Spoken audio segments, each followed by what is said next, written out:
हम कुछ नए विषयों पे आज बात करने वाले हैं। लेकिन कहते हैं ना कि जिस देश में धर्म के आधार पर बहुत सारी बातें होती हैं, वहां पर एक लाइन बड़ी महत्वपूर्ण होती है, कर्म ही पूजा है। और ये जो कर्म ही पूजा है, इसको अगर हम देखते हैं तो हमें समझ में आता है कि अगर जो व्यक्ति पूरे समय सिर्फ काम करने में लगा है, और ये संदेश एजुटेक हमें देता है कि आप कहीं भी हो, कैसे भी हो, वर्किंग में हो, कर्म ही पूजा है। इस बात को आप दिमाग में रखो। कई बसेस ने पीछे लिख रखा है कर्म ही पूजा है, कहीं ट्रक ने लिख रखा है कर्म ही पूजा है। लेकिन जब हम इसको अपनी जिंदगी में उतार लेते हैं तो काम बड़ा आसान हो जाता है। इंदौर शहर से करीब 200 किलोमीटर दूर खाते गांव में हूं, और 2 दिन से यहाँ पर एक बहुत शानदार सेमिनार था, उसके लिए यहाँ पर आया हुआ था। मैं बधाई देना चाहता हूँ। अकोला में एक बहुत शानदार आरटीपी हुआ, और अकोला में हमारे एफडी साहब भी थे, और बबन वाइकर साहब, और हमारे वो तमाम बेहतरीन लीडर्स जो तारीफ के काबिल है, वो सब थे। मित्रों, समझने वाली बात यह है कि जब भी हम एजुटेक की बात करते हैं, तब एक बात हमेशा दिमाग में हम रखते हैं, और वो है शिक्षा, संस्कार और समृद्धि। लेकिन मैं अपने मूल विषय पर आऊं, इसके पहले आप लोगों से कुछ साझा करना चाहता हूं। कल, यानी 10 तारीख को, हमारे सबके लाडले, हम सबके प्यारे, और सबसे बड़ी बात, एक ऐसा युवा जिसने जिंदगी में आगे बढ़ने और आगे बढ़ाने की ठान ली है, उस व्यक्ति का जन्मदिन था, बर्थडे था। और अलग अलग जगह पर वो बर्थडे अलग अलग तरीके से हम लोगों ने सेलिब्रेट किया। मैंने, जहां पर मैं था अपनी खाते गांव टीम के साथ, मैंने उसका वीडियो बनाकर और हमारे एसीसी ग्रुप पर डाला। लेकिन सबसे बढ़िया बात यह है कि जहां पर एक और बर्थडे मनाया जाता है, और बर्थडे इस बात से मनाया जाता है कि लोग अलग अलग तोहफे दें, लेकिन जिस व्यक्ति को हर कोई अपनी शुभेच्छाएं दे रहा हो, दिल से दुआएं दे रहा हो, बच्चे अच्छी पढ़ाई के लिए उनको धन्यवाद दे रहे हो, बेचैन लोग अपना चैन पाने के लिए उनको धन्यवाद दे रहे हो, हमारे जैसे लोग अपने आर्थिक स्तर को, यानी हमारे इकोनॉमिक स्ट्रक्चर को सुधारने के लिए अगर उन्हें धन्यवाद दे रहे हो, इससे बेहतर क्या हो सकता है दोस्त? इससे शानदार गिफ्ट क्या हो सकता है?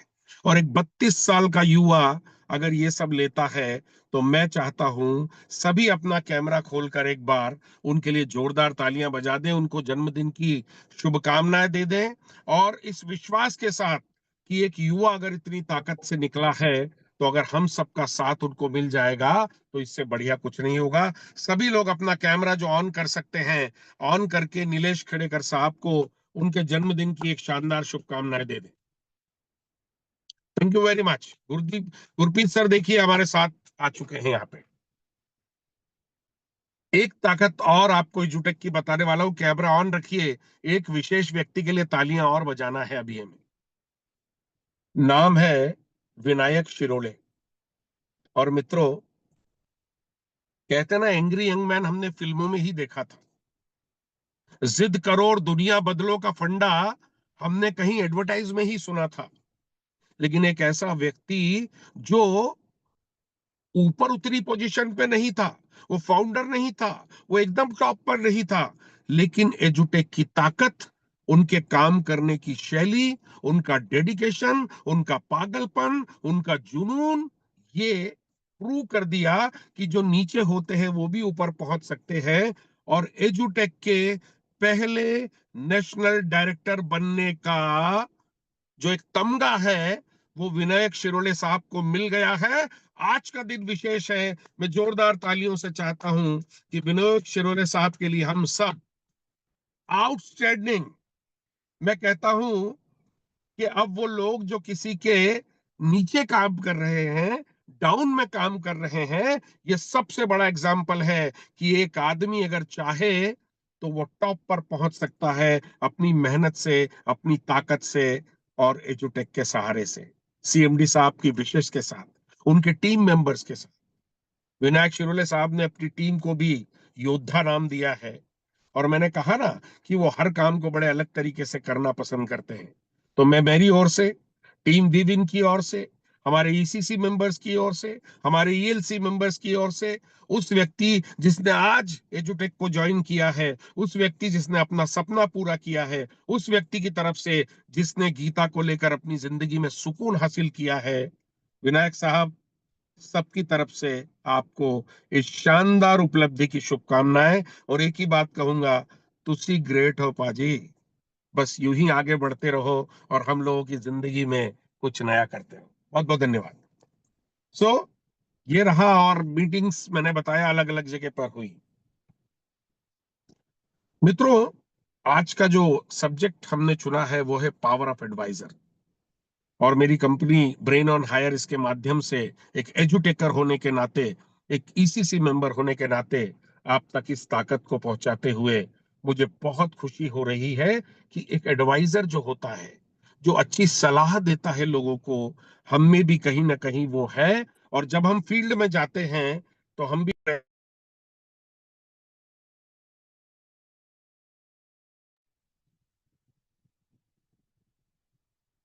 I am audible?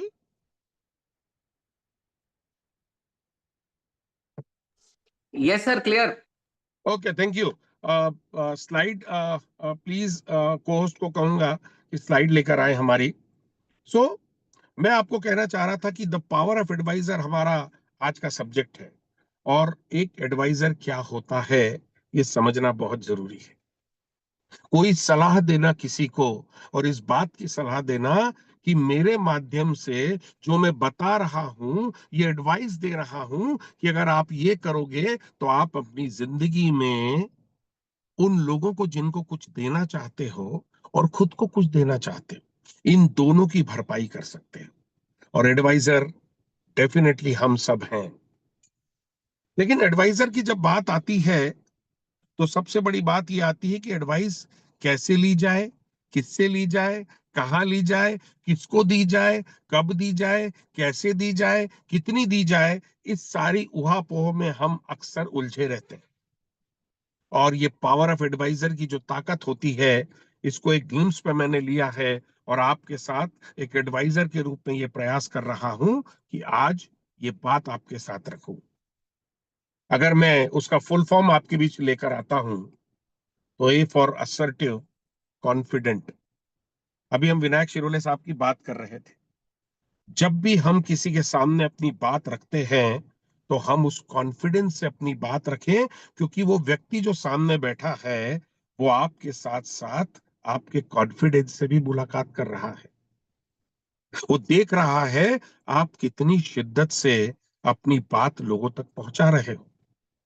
अगर मैं डी तो लेता हूं तो डिलीजेंट यानी हार्ड वर्किंग मैं लेकर चलता हूं बबन वाइकर साहब के पास। आपको इस तमाम सफलता को लेने के बाद भी उतनी ताकत से लोगों तक पहुंचना, अपनी बात लोगों तक पहुंचाना, ये एक एडवाइजर के गुण होते हैं। उनमें से ये एक अहम गुण होता है। ए फॉर असर्टिव यानी कॉन्फिडेंट, डी फॉर डिलीजेंट यानी हार्ड वर्किंग, और वी फॉर विजनरी, जो बहुत दूर देख सकता हो। तो हम तो गुरप्रीत सर को देखते हैं, कितना दूर देखा होगा उन्होंने। जब इस पहली आईडी को रजिस्टर्ड किया होगा एजुटेक में, कोई बबन वाइकर नहीं थे, कोई रफीक नहीं थे, कोई वहां पर टोनी शुक्ला नहीं थे, कोई वहां पर रॉल्फ नहीं थे, वो अकेले थे। लेकिन सोचिए उस आदमी का इमेजिनेशन कितना ताकतवर होगा कि उसने देख लिया कि आने वाले समय में मेरे साथ ये आदमी भी अवेलेबल होगा, ये आदमी भी मेरे साथ होगा। यानी दांडी यात्रा पे गांधी अकेला ही निकला था, लोग राह में आते गए, लोग चलते गए। ये एडवाइजर जो होता है बहुत महत्वपूर्ण होता है। Intelligent, easy going. जब मैं इजी गोइंग की बात करता हूं तो आप कभी भी रोल्फ से मिलिए, हमेशा उपलब्धता के साथ रोल्फ किसी भी टीम से बात करते हैं। मैं अपने ईसीसी मेंबर्स को एक सफल एडवाइजर के रूप में रखने का आपके बीच प्रयास कर रहा हूं। जब इजी गोइंग की बात होती है तो जमीन पर रुक कर जब हम बात करते हैं, हम बड़ी सरलता से बात करते हैं, बहुत बड़ी बड़ी बातें नहीं बताते हुए छोटे छोटे पॉइंट्स को लेकर सामने बैठते हैं, तब कहीं जाके वो आदमी मानता है कि ये जो मुझे बता रहा है ये बहुत सरल है, सहज है, इजी गोइंग है।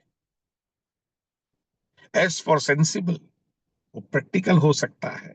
उसमें चीजों को समझने की, जिम्मेदारी को समझने की भावना उसके अंदर होना चाहिए। और ये भावना अगर मैं देखता हूं तो मुझे गिरमकर साहब याद आते हैं। एकदम जमीन पे प्रैक्टिकल काम करना, टीम लोगों से बात करना, बिना शिकायत के आगे बढ़ना, ये हम गिरमकर साहब से सीख सकते हैं। तो जब मैं देखता हूं ये मेरी एडवाइजर की पंक्ति में मेरे रोल मॉडल सचिन तेंदुलकर नहीं है, मेरे रोल मॉडल कोई धीरू भाई अंबानी नहीं है, मेरे रोल मॉडल तो मेरे एडवाइजर के रूप में मेरे साथ बैठे हैं। वो ए फॉर क्या हो सकता है, डी फॉर क्या हो सकता है, वी फॉर क्या हो सकता है, आई फॉर क्या हो सकता है, एस फॉर क्या हो सकता है, ओ फॉर क्या हो सकता है। ओरेटर, एक पब्लिक स्पीकर। हम बहुत सारे स्पीकर्स को सुनते हैं। हमारे एक बिजनेस कोच हैं, स्टैन सर। अभी जो आरटीपी हुई, हमने उनको सुना, बहुत शानदार। तो एक सफल एडवाइजर को इतनी सारी चीजों के साथ साथ एक बहुत अच्छा ओरेटर होना चाहिए, बहुत दम से अपनी बात रखने वाला होना चाहिए, बहुत संजीदा तरीके से अपनी बात रखने वाला होना चाहिए। और कहते हैं ना, नेटवर्किंग सीखने सिखाने का व्यापार है। नेटवर्किंग कुछ लेने और कुछ देने का व्यापार है। नेटवर्किंग सुनने और बोलने का व्यापार है। लेकिन अगर आप सुनते अच्छा हैं तो मुझे विश्वास है कि आप बहुत अच्छा बोलना भी सीख जाएंगे। और याद करिए, जब हम आरटीपी में थे तो स्टैन सर अपना स्पीच देने के बाद वहां पर जाकर लैपटॉप पर बैठ जाते थे और एक एक आदमी को सुनते भी थे। यानी सिर्फ पब्लिक स्पीकर होना उम्दा बात नहीं है, ये भी अच्छी बात है कि हम सुनते कितना अच्छा है। और R for responsible, Nilesh Khedekar. मैं इस सारी जितनी रिलायबिलिटी है उनके सामने रखता हूं। ये 3 साल का जो उनका विश्वास, ये हमारे एडवाइजर्स के रूप में आप तक पहुंचा। और यही हम चाहते हैं कि एक सफल एडवाइजर में हमारे ही ईसीसी मेंबर, हमारे ही बिजनेस कोच और हमारे ही सीएमडी का कुछ पार्ट, कुछ अंश आ जाता है तो काम कितना आसान हो जाता है। Next please. एडवाइजर क्या होता है? An advisor is a person with deeper knowledge in a specific area and usually also uses his or her expertise to advise other with their decision in the specific area of expertise. एक व्यक्ति जो अपने क्षेत्र में विशेषज्ञता ले लेता है, अपने क्षेत्र को समझ लेता है, पूरे नॉलेज के साथ, पूरे निर्णय के साथ जब वो लोगों के बीच जाता है तो लोग उसकी एडवाइस को सीरियसली लेते हैं। जब तक उसके पास पूरा प्लानिंग नहीं होगा, प्लान का नॉलेज नहीं होगा, नई जो चीजें आई हैं उसका ज्ञान नहीं होगा, छोटी छोटी बारीक बातों का अनुभव नहीं होगा, विशेषज्ञता नहीं होगी, तज्ञता नहीं होगी, तब तक लोग उसको आसानी से ही लेंगे, सीरियस नहीं लेंगे। आपको अपने क्षेत्र में, आप याद करिए, जब हम छोटे थे तो एक ही डॉक्टर सब कुछ देखता था। कान में दर्द है तो भी वही देखता था, सर में दर्द है तो भी वही देखता था, वो बुखार भी देखता था, वो सब तरह की बीमारी देखता था। लेकिन आज का एडवाइजर, यानी जो एडवाइस देने वाला है, डॉक्टर भी वही है, जो सर्विस प्रोवाइडर है एक एडवाइजर है। वो कान नाक का अलग स्पेशलिस्ट है, वो सरदर्द का अलग स्पेशलिस्ट है, वो किडनी रोग का अलग स्पेशलिस्ट है, वो पेट रोग का अलग विशेषज्ञ है। यानी आपको अगर एडवाइजर बनना है तो आपको अपनी चीज का बहुत बारीकी से ज्ञान लेते हुए ये लोगों के सामने बैठना बहुत जरूरी है। और हमारे गुरप्रीत सर ने बहुत अच्छे से बताया एबीसीडी में कि हमें सीखना और सिखाना। लेकिन सीखने का मतलब हम सबसे पहले अपने कौशल्य को ले लें। मुझे आर एस प्रसाद साहब लिख रहे हैं, बहुत ही बेहतरीन सर। मैं तो चाहता हूं कि ये स्पेसिफिकेशन एक एक फील्ड का हमारे लोगों तक पहुंचता है। कभी हम टीचर बन जाते हैं, कभी हम ज्ञाता बन जाते हैं गीता के, और कभी हम समृद्धि लेकर एक स्पिरिचुअल गुरु बन जाते हैं। सो एडवाइजर बहुत सारे रोल प्ले करता है, और एजुटेक का जो एडवाइजर है वो तो लोगों की जिंदगी बदलने का काम करता है। Next please.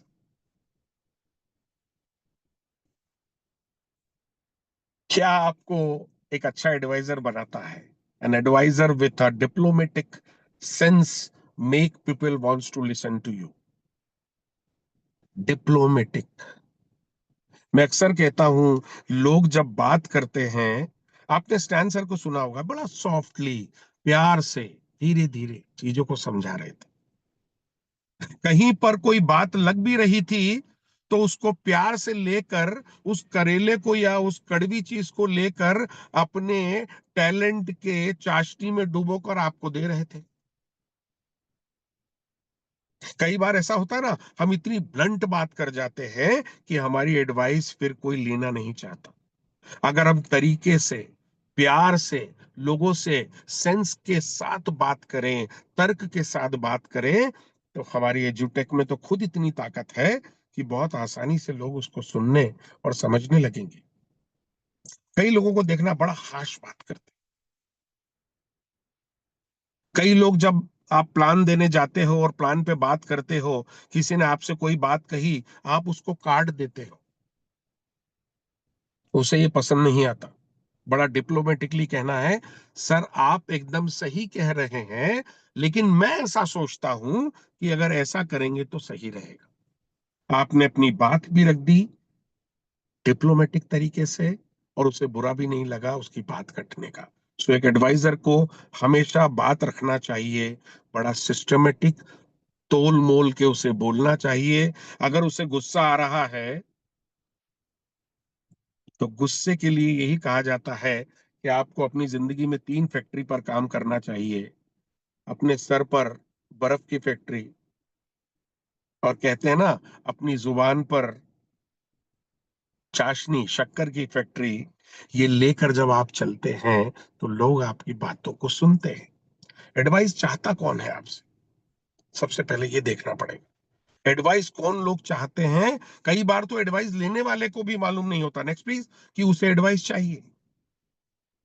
हमें कहीं ना कहीं उसे बताना होता है कि एडवाइस जो है वो एक स्पेसिफिक नजरिया है जो मैं आप तक पहुंचाना चाहता हूं। उसके लिए प्रायर अपॉइंटमेंट्स लेना जरूरी है, बात रखना जरूरी है, तरीके से बात रखना जरूरी है, लोगों को काटना नहीं, इस तरह से बात रखना जरूरी है। और ये बताना चाहिए इमोशनली आपको कि सर आपके घर में जो तनाव है वो बच्चों की शिक्षा का है, और ये तनाव बढ़ते बढ़ते आगे बढ़ता है। ये तनाव धीरे धीरे पेरेंट्स पे आता है, फिर ये पेरेंट्स से टीचर्स पे जाता है, टीचर्स के बाद ये पूरे क्षेत्र पे जाता है, समाज पे जाता है, और फिर देश पर जाता है। सो मैं ये चाहता हूं कि जब भी आप किसी को एडवाइस दें, बड़े तरीके से दें। एक एक रिवाइज किया गया है ताकि स्लाइड्स को हम वापस से देख पाए, समझ पाए। Next please. Next.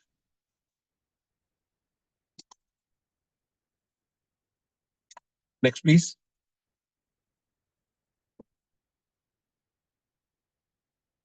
Next please.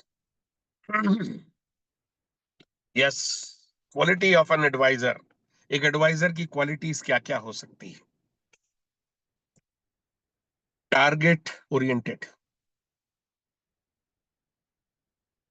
किसी ने गाना सुना था, हम होंगे कामयाब एक दिन, हो बन में है विश्वास, पूरा है विश्वास, हम होंगे कामयाब एक दिन। ये गाने का कोई सेंस नहीं है। एक दिन, क्या मालूम कब? हम होंगे कामयाब एक दिन, मालूम ही नहीं कब। जिस दिन आएगा उस दिन कहेंगे यही दिन बोला था मैंने। आप जब भी जिंदगी में अपनी सफलता का आकलन करते हैं, आपके पास अपने लक्ष्य निर्धारित होना चाहिए। अगर नेशनल डायरेक्टर बने हमारे एक शानदार लीडर, तो ये उनका टारगेट था कि मुझे ये अचीव करना है। और मैं कहता हूं आप भी अपना लक्ष्य सिर्फ दिमाग में मत रखिए, कहीं लिख कर रखिए। अभी एक वर्क बुक दी गई बहुत शानदार, वहां आरटीपी में, लोनावाला में, स्टैन सर ने। वो इसीलिए दी गई कि आप अपनी चीजों को दिमाग में रखना चाहते हैं, लेकिन अगर लिखेंगे तो आपका टारगेट आपके सामने फिक्स रहेगा। हमें सिचुएशनल एडवाइजरी के लिए ध्यान रखना चाहिए। कब कौन सी सिचुएशन हमारे सामने हो, उसके लिए हमें तैयार होना चाहिए। मैं कहीं पर गया और मैंने अपेक्षा रखी कि मुझे जाते ही रूम की चाबी मिल जाएगी, नहीं मिल पाई। ये मेरी सिचुएशनल कैपेसिटी है कि मैं आधा घंटा रुक के चीजों को मैनेज करके उस सिचुएशन को देख के फिर उसका सॉल्यूशन निकालूं। हमारे पास उसका ज्ञान पूरा होना चाहिए। मेरा दावा है, आज भी हमारे जितने एजुटेकर्स हैं उसमें से तकरीबन 50% एजुटेकर्स ऐसे हैं जिनको हमारा अपडेट प्लान, अपग्रेड प्लान मालूम नहीं, मालूम है कि नहीं। हम अपनी वही रिकॉर्ड को मैनेज करके लोगों तक पहुंचा रहे हैं। हमें यह समझना पड़ेगा कि नॉलेज का मतलब जब काम का हो जाता है, जब वो नॉलेज हमारा सही दिशा में हो। अतिरिक्त नॉलेज किसी काम का नहीं होता। मेरे एक मित्र सिंगापुर से आए थे अभी कुंभ के लिए, और चूंकि मैं रोटरी में असिस्टेंट गवर्नर हूं, तो रोटरी से हमारा कनेक्शन था। वो आए और मैंने उनसे कहा, सर सिंगापुर में लोगों में नॉलेज बहुत है, मंगोलियंस जो होते हैं, चाइना, कोरिया, ये लोग बहुत सारा डेवलपमेंट करते हैं, क्या नॉलेज इसका कारण है? मैं शॉक्ड रह गया जब उन्होंने कहा कि जो चाइना, कोरिया, जापान, सिंगापुर के लोग हैं, वो अतिरिक्त ज्ञान को गार्बेज समझते हैं, प्रॉपर नॉलेज के अलावा। जैसे हमारे यहाँ चाइना में बोले, सर जो आदमी बोल्ट बना रहा है वो बोल्ट ही बना रहा है, उसका विशेषज्ञ है, उसमें उसका डीप नॉलेज है, नॉलेज लेकर वो बोल्ट बना रहा है। और एक आदमी जो नट बना रहा है, वो कई वर्षों से नट बना रहा है, उसकी विशेषज्ञता नट बनाने में है। एक नट बना रहा है, उसका विशेषज्ञ है, एक बोल्ट बना रहा है, उसका विशेषज्ञ है। लेकिन हम दोनों को मिलाकर दुनिया तक पहुंचाते हैं, ये हमारी मार्केटिंग की विशेषज्ञता है। हमारा नॉलेज माल को लोगों तक पहुंचाने में है, किसी का नॉलेज माल को बनाने में है, और किसी का नॉलेज उसकी सर्विसेज को मैनेज करने में है। तो ये बात बहुत महत्वपूर्ण है कि जो ज्ञान हमारे पास हो, वो हमारी एजुटेक से, उसके प्रोडक्ट से, श्रीमद् भगवत गीता से, उसके पे आउट से, इंसेंटिव से, उसकी रॉयल्टी से, एक एक बात हमारे पास बहुत प्रॉपर होना चाहिए। मैंने बताया कि राइट क्वेश्चन कैसे पूछना चाहिए। कई लोगों को देखना, जब मीटिंग्स में भी होते हैं और वो बात करते हैं, तो इतनी अजीब से सवाल कर जाते हैं। एक एडवाइजर को बड़े नपे तुले सवाल करना चाहिए। ऐसा नहीं पूछना चाहिए क्रिकेट में, सर गेंद स्टंप पे लगेगी तो आउट होगा क्या? ये सही सवाल नहीं है। सही सवाल तो आपको उस तकनीक ज्ञान का है जो लोगों को नहीं मालूम और आपको विशेषज्ञता से मालूम है। एक एडवाइजर बहुत अच्छा सुनने वाला होता है, जैसे मेरे सामने मेरे इतने मित्र मुझे सुन रहे हैं। कम्युनिकेशन स्किल्स, संवाद करने की क्षमता बहुत अच्छी होना चाहिए। आप अपनी बात को कैसे रखते हो, ये महत्वपूर्ण होता है।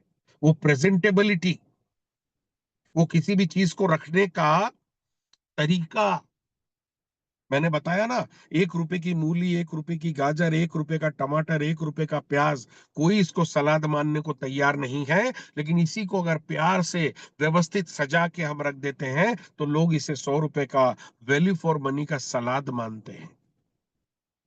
हमारा संवाद, हमारा कम्युनिकेशन राम से बड़ा राम के नाम की तरह हमारे लोगों तक घर कर जाता है। हमारे सीएमडी के बारे में मैं हमेशा कहता हूं, वो गुड लिसनर भी है और उनका कम्युनिकेशन भी बहुत अच्छा है। आप जब भी कहीं भी लेके गए हो, एमडी साहब को आपने देखा हो, पहले वो कागज पेन लेकर सामने वाले को सुन के लिखते हैं पॉइंट्स, उसके बाद अपना कम्युनिकेशन शुरू करते हैं। सो ये एक महत्वपूर्ण विषय है। ट्रस्टवर्दी, डेफिनेटली उसको अपने सिस्टम के प्रति, उसको अपने प्रोडक्ट के प्रति, उसको अपने प्लान के प्रति, उसको अपने मैनेजमेंट के प्रति ट्रस्ट, विश्वास पूरी तरह से होना चाहिए। तब कहीं वो एक सफल एडवाइजर, यानी एक सफल एजुटेकर्स की ओर मूव करता है। और हमारे पास ऐसे बहुत सारे एग्जांपल्स हैं। Next please. Yes. Advisory, hurdles, adjustment and success. Sir मेरा पे आउट आधे घंटे लेट हो गया। सर आज थोड़ा सा विड्रॉ में प्रॉब्लम आ रही है। सर वो मैंने प्रोडक्ट तो भेजा था पर मिल नहीं रहा है। सर वो 2 दिन लेट हो गया। हर्डल्स। हम सब इतने सारे लोग हैं, तब एक टीम को मैनेज नहीं कर पाते। वो मैनेजमेंट इतनी सारी टीम को मैनेज करता है। हर्डल्स के एडजस्टमेंट को समझने का प्रयास कीजिए। कई बार हम में से लोग थोड़े से एक्साइटेड हो जाते हैं, नाराज हो जाते हैं, गुस्सा हो जाते हैं, छोटे छोटे विषयों पे, सिस्टम पे प्रश्न चिन्ह खड़ा करते हैं। और कब? लाखों रुपए कमाने के बाद। मैं आपसे कहता हूं, मेरे घर में किचन में मेरी माँ खाना बनाते बनाते भी हर्डल्स फेस करती है। मैं रोड पे चलते चलते भी हर्डल्स फेस करता हूं। लेकिन यहां पर चूंकि मुझे बंदूक किसी और के कंधे पे रखना है, इसलिए मैं एडजस्टमेंट करने को तैयार नहीं होता। अगर मैंने रोटी सेकी और रोटी जल गई, तो मैं एडजस्टमेंट तुरंत करता हूं और क्या बोलता हूं? अरे बहुत कुरकुरी हो गई है, खस्ता खस्ता रोटी। लेकिन अगर किसी और ने मुझे ये रोटी बना के दी और वो जली हुई है या थोड़ी सी रेडिश हो गई है, तो मैं इसको स्वीकार नहीं करता। और एक सफल एडवाइजर हर्डल्स को एडजस्टमेंट करते हुए सक्सेस की ओर बढ़ता है। और मैं आपसे एक ही निवेदन करूंगा, 20-22 साल इस इंडस्ट्री को दिए हैं, बहुत सारे लोगों से मेरी चर्चा होती है। हर्डल्स तो हर जगह हैं, लेकिन अगर हमें फेथ इस बात का है कि ये कंपनी जो 3 साल से आपकी जिंदगी में परिवर्तन ला रही है, उसके साथ एडजस्टमेंट करते हैं, और सक्सेस तो बहुत सारे लोगों को किस कदर मिल रही है। अभी हम टूर करके आए, वियतनाम होके आए, हम अब जाने वाले हैं 21 तारीख को Hyderabad.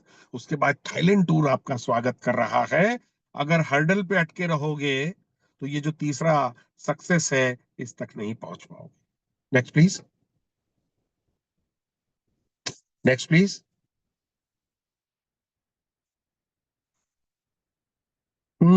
There were two great advisers in Mahabharata, Lord Krishna and mama Shakuni. एक ने धर्म बना दिया, एक ने अधर्म बना दिया। जिसने अधर्म बनाया, उसकी एडवाइस भी क्या ताकतवर होगी। जिसने धर्म बनाया वो तो सकारात्मकता है, लेकिन एक एडवाइजर की कैपेसिटी कितनी बड़ी होती है कि वो चाहे तो कृष्ण बन के धर्म बना देता है, और वो चाहे तो शकुनी बनकर अधर्म बना देता है। मैं दावे से कहता हूं, आप सकारात्मक सोच लेकर बच्चों की जिंदगी में एक महत्वपूर्ण परिवर्तन करने जा रहे हैं। इस बात का गर्व आपके ऊपर होना चाहिए कि मैं वो एडवाइजर हूं, जैसे कृष्ण ने पांडवों को आगे बढ़ाते बढ़ाते पूरी दुनिया को गीता का ज्ञान दे दिया। क्या एडवाइजरी होगी, क्या राय देने वाला व्यक्ति होगा। लेकिन वही शकुनी नकारात्मकता का कान भरते भरते भरते भरते उसने अधर्म कर दिया। महाभारत खड़ी हो गई साहब।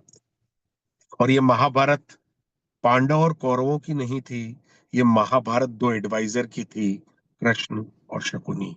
और कौन जीता आप भी जानते हो। सो आपकी ताकत बहुत ताकतवर है। इस बात को समझने का प्रयास कीजिए, बड़ी ताकत से निकलिए, अपनी टीम को बिल्ड करिए, उनको मैसेजिंग दीजिए। हर क्षेत्र में अपने पांडव क्रिएट करिए। उसमें कुछ कौरव आ सकते हैं, लेकिन मैं आपको बता दूं, जिंदगी में पॉजिटिविटी की छलनी से जब आप छानते हो, तो पांडव अपने आप ऊपर आ जाते हैं और कौरव अपने आप नीचे चले जाते हैं।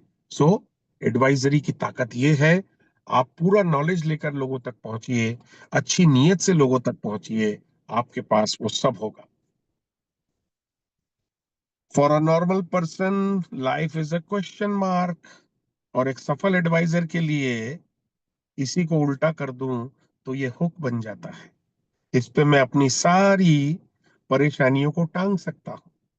जैसे रूम बहुत अच्छा है, लेकिन अगर उसमें हुक नहीं होता, तो कपड़े टांगने में बड़ी दिक्कत होती है। लेकिन नॉर्मल लोगों के लिए ये क्वेश्चन मार्क होता है और एक सफल एडवाइजर इसी को उल्टा करके हुक बना लेते हैं और वहां पे अपनी सारी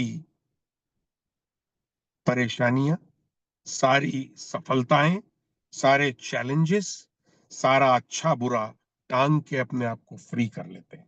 तो ये नजरिया बहुत महत्वपूर्ण है कि आप उसको क्वेश्चन मार्क की तरह देखते हो कि आप उसको एक हुक की तरह देखते हो। Next please.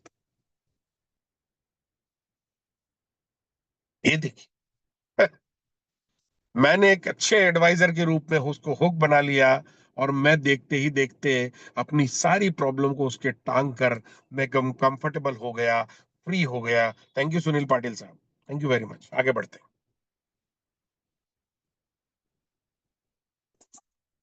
The freedom advisor of the country थे एडवाइजरी, सबको बिठा के राय ही देते थे कि हमें देश को आजाद कराना है, अनकंडीशनल। कोई सूट टाई की चिंता नहीं थी, एक कपड़ा डाल लिया और कहा कि मुझे तो मेरे देश को आजाद कराना है। यानी एक एडवाइजर, मैं समझ लेता हूं कि जब मैंने दांडी यात्रा की बात की तो मैंने ये देखने का प्रयास करा कि जब गुरप्रीत सर ने ये पहली बात सोची होगी कि चलो एजुटेक करते हैं, आजू बाजू देखा होगा कोई नहीं था, लेकिन एक एडवाइजर की ताकत क्या थी कि फिर उनको पवन सर मिले, फिर विनायक सर मिले और ये टीम बढ़ते बढ़ते Rolf sir, Sachin sir, Rafiq sir, Salim भाई, ओ फिर तो हमारी टीम ऐसी बनती गई, सूरज भी आ गया उसमें। और हमारे वो सारे लोग जिनको हम कहते हैं वो हमारे आज के स्टार्स हैं, वो सारे लोग आज अपने अपने क्षेत्र के, जैसे कुमार विश्वास कहते हैं ना, अपने अपने राम, मैं कहता हूं अपने अपने गांधी। गांधी देश के लिए लड़े, तुम अपनी आर्थिक समस्याओं के लिए लड़ो, अनकंडीशनल लड़ो। कुछ ऐसा तुम्हारे साथ है जो तुम्हारी जिंदगी पलट सकता है, और वो एजुटेक का ये शानदार प्लेटफॉर्म है, ये अद्भुत प्लेटफॉर्म है। Next please.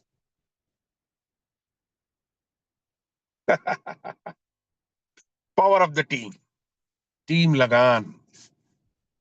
उसमें भुवन भी इंपॉर्टेंट था और कचरा भी इंपॉर्टेंट था, उसमें बागा भी इंपॉर्टेंट था, कोई गूंगा था, कोई किस जात का था, कोई किस जात का था, लेकिन सबने जब मिलके लड़ाई लड़ी तो टीम जीती। और टीम वर्क, आपकी टीम, आप अपनी टीम के भुवन हो, आपकी टीम वहां से शुरू होती है। कई लोग कहेंगे मैं ये मैच नहीं खेलूंगा, कई लोग कहेंगे मुझे प्रॉब्लम है, कई बार भुवन को खुद जाना पड़ेगा, कई बार भुवन को लोग इग्नोर करेंगे, कई बार भुवन से लोग कहेंगे आज मेरे पास समय नहीं है, कई बार भुवन से लोग कहेंगे मैं तो पहले से कमाता हूं, कई बार भुवन से लोग अपने कहेंगे तूने मेरे साथ गलत करा। लेकिन आप अगर भुवन हैं और आपको ये विश्वास है कि मैं अपनी टीम को बना के जिता सकता हूं, ये आर्थिक आजादी जो बार बार डायरेक्ट सेलिंग में सुनने को मिलती है, मिलती कहीं नहीं, वो यहां मिलती है, प्रूफ के साथ मिलती है, टीम लगान के साथ मिलती है, एक एक लीडर के साथ मिलती है।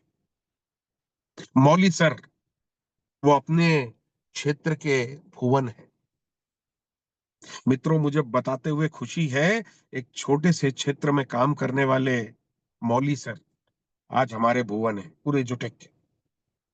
और यही तो खूबसूरती है कि आज तेरी बारी है, कल मेरी बारी है, परसों उसकी तैयारी है, और ये प्रोसेस चलती रहती है।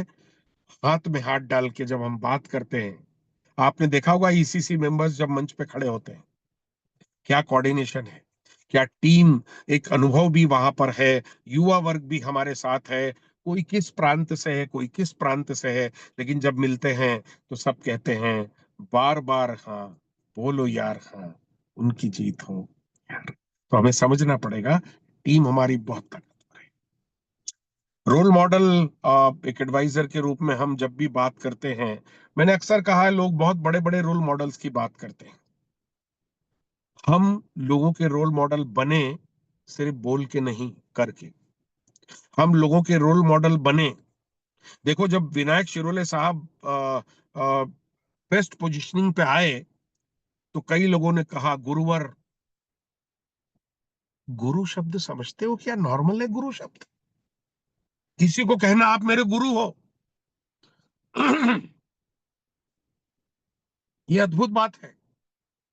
और ये भारत ही है जिसके पास गुरु की ताकत है। बाकी तो दुनिया में सब कहते हैं चांद और सूरज, ये भारत कहता है कि ये गुरुत्वाकर्षण है, ये गुरु के प्रति आकर्षण है। और अगर गुरु ताकतवर है तो क्या मजा, क्या मस्ती है। अभी मैं एक लीडर से बात कर रहा था और उसने मुझसे कहा, भाई साहब, आप एजुटेक डायरेक्टर बन चुके हो, आपके ऊपर कोई बंदा है जिससे मेरी बात करा सकते हो? मैंने कहा, साहब, यहाँ पर हर आदमी एक दूसरे का दोस्त है, भाई है। गुरप्रीत सर इस बात को प्रूफ देंगे, इस बात का। मैंने गुरप्रीत सर को कॉल किया और गुरप्रीत सर ने उससे बात की और वो आदमी हमारे साथ एसोसिएशन में आ गया। यानी उस दिन के लिए मेरे रोल मॉडल गुरप्रीत सर थे। जब मुझे लगेगा कि मुझे एग्जाम्पल के रूप में नीलेश खेड़ेकर साहब को देना है, तो मैं बोलूंगा मेरे रोल मॉडल नीलेश खेड़ेकर साहब है। जब मुझे लगेगा बोलने का कौशल्य है और स्टैन सर, आज हमारी एक मीटिंग आपको लेना है एक बिजनेस कोच के रूप में, वो मेरे रोल मॉडल है। कभी मैं कहूंगा कि पूनम जी आप बहुत ताकत से सारी चीजों को मैनेज कर रही हैं, तो पूनम जी एक नारी शक्ति के रूप में मेरी रोल मॉडल है। कभी सचिन आ गए, एक डेंटिस्ट आकर, पार्ट टाइम होकर, फुल टाइम होकर ये एजुटेक को लोगों तक पहुंचा रहा है, मैं कहूंगा सचिन भाई मेरे रोल मॉडल है।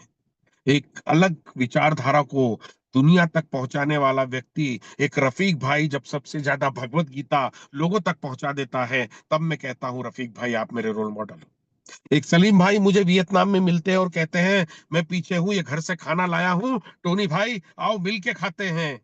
तो उस दिन के लिए मेरे रोल मॉडल वो बन जाते हैं। क्या कहूं, कभी राजू मिल जाते हैं, कभी मुझे और कोई मिल जाते हैं। मेरे आसपास ही रोल मॉडल इतने हैं।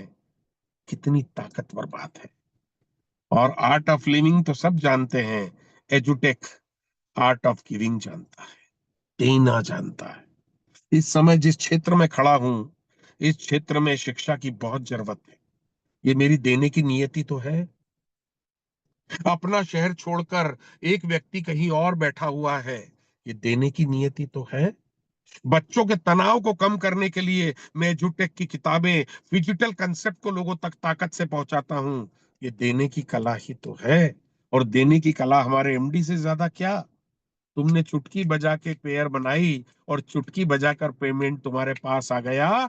ये कौशल्य हर किसी के पास नहीं होता। आर्ट ऑफ लिविंग तो सबके पास है, लेकिन ऐसी लगाकर कैप एजुटेक की पूरी दुनिया में घूमना और ये बताना कि हम देने आए हैं, इसी को आर्ट ऑफ गिविंग कहते हैं। सो एक अच्छा एडवाइजर आर्ट ऑफ लिविंग के साथ साथ आर्ट ऑफ गिविंग में भी भरोसा करता है। Next please.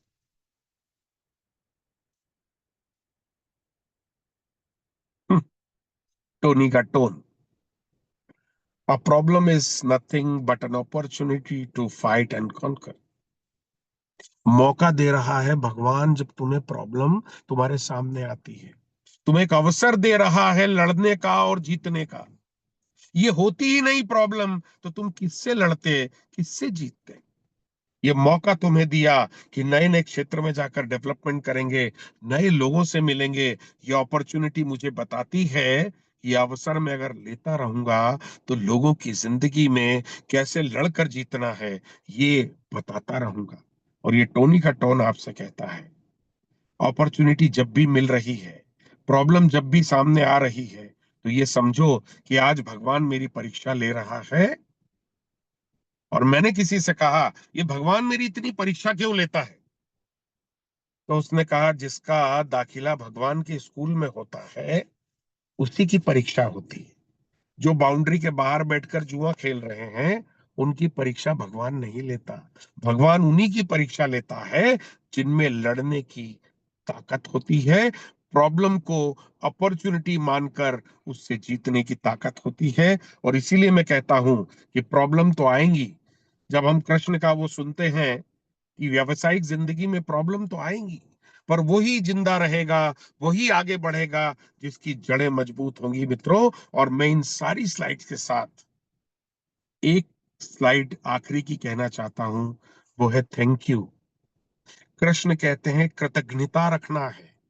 मेरी डाउनलाइन के प्रति, मेरे अपलाइन के प्रति, मेरे मित्र के प्रति, मेरे ईसीसी मेंबर के प्रति, जिसने आज फॉर्म साइन करा, जो आज मुझसे जुड़ गया उसके प्रति, जो आज नाराज है उसके प्रति, जो मेरी नहीं सुन रहा उसके प्रति, जो सुनने वाला है उसके प्रति, चाहे मौका कहीं भी हो, कृतज्ञता होनी चाहिए कि मेरे जुटेक ने मुझे मौका दिया आपके साथ बात करने का, इस विश्वास के साथ कि कृतज्ञता हो, मैं नाराज ना हूं, मैं गुस्सा ना करूं। यही गीता से हमें समझना है।